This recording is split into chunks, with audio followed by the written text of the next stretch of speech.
J, kita dah sampai. J berhenti mengelamun. Wajah mamanya dipandang dengan pandangan kosong. Kita dah sampai. J mengangguk perlahan, lalu menyandang beg sekolahnya dan menyusup keluar dari kereta.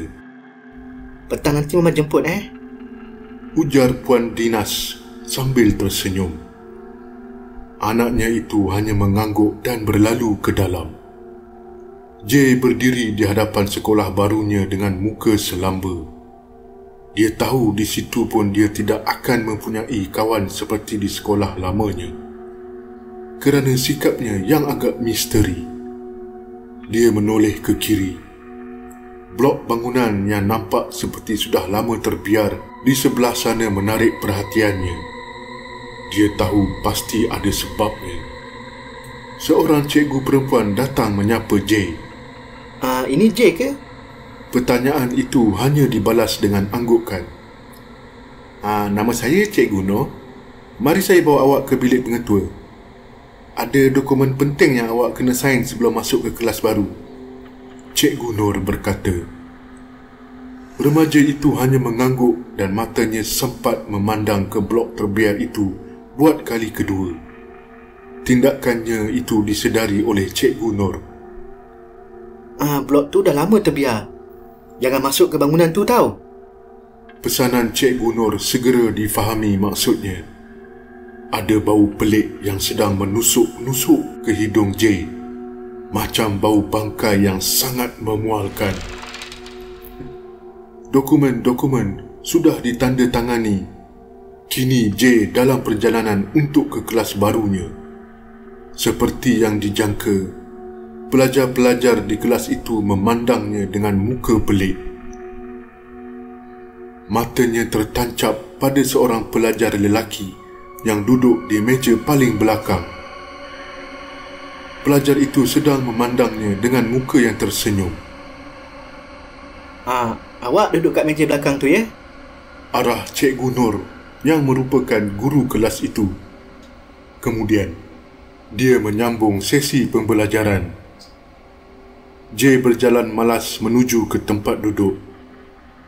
Sampai sahaja di kerusinya, dia disapa oleh pelajar yang tersenyum tadi. Hai, nama aku Aris. Kau?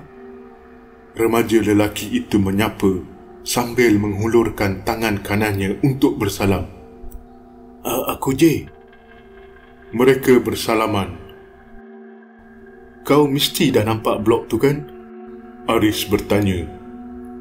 J tidak memandang Aris, walaupun mula berasa tidak sedap hati. Aku tahu kau mesti tertanya-tanya pasal blok tu kan? Kalau kau nak tahu cerita sebenar, kau jumpa aku kat kantin masa rehat nanti. Aris berbisik, lalu mengembalikan perhatiannya pada apa yang diajar di hadapan. J mengerut kening. Bau busuk itu kembali menusuk ke hidungnya.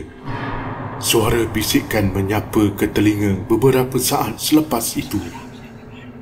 Dia menoleh dan dapat merasai kehadiran sesuatu di dalam kelas. Pada waktu rehat, J didatangi Aris ketika di kantin. Remaja itu duduk di hadapannya dan membongkar misteri blok terbiar di sekolah itu. Situ tempat pelajar perempuan mati bunuh diri. Setiap tahun akan ada yang gantung diri dekat blok tu. Mata J membulat mendengar cerita Aris. Kemudian, bau busuk itu semakin menusuk sehingga membuatkannya mahu muntah.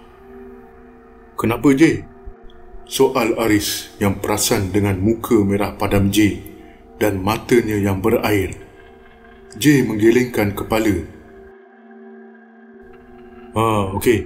Aku sambung cerita. Setiap tahun, mesti ada student perempuan yang gantung diri dalam kelas-kelas dekat blok tu. Sampai sekarang jadi misteri.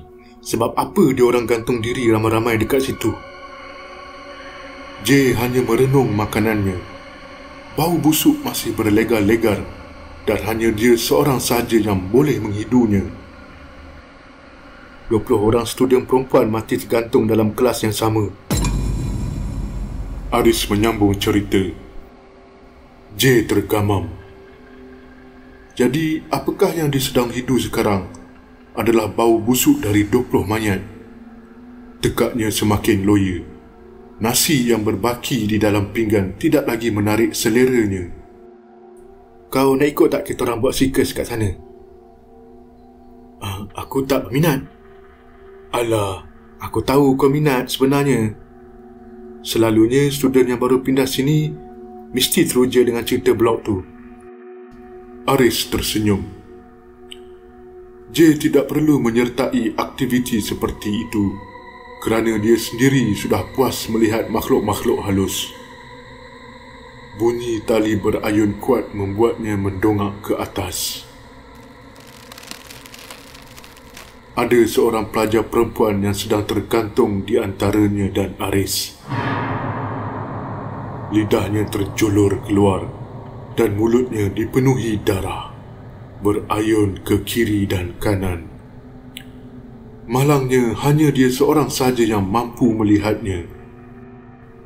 Kau tengok apa? Aris turut mendongak ke atas. Tak ada apa-apa. J bangkit. Relaxlah J.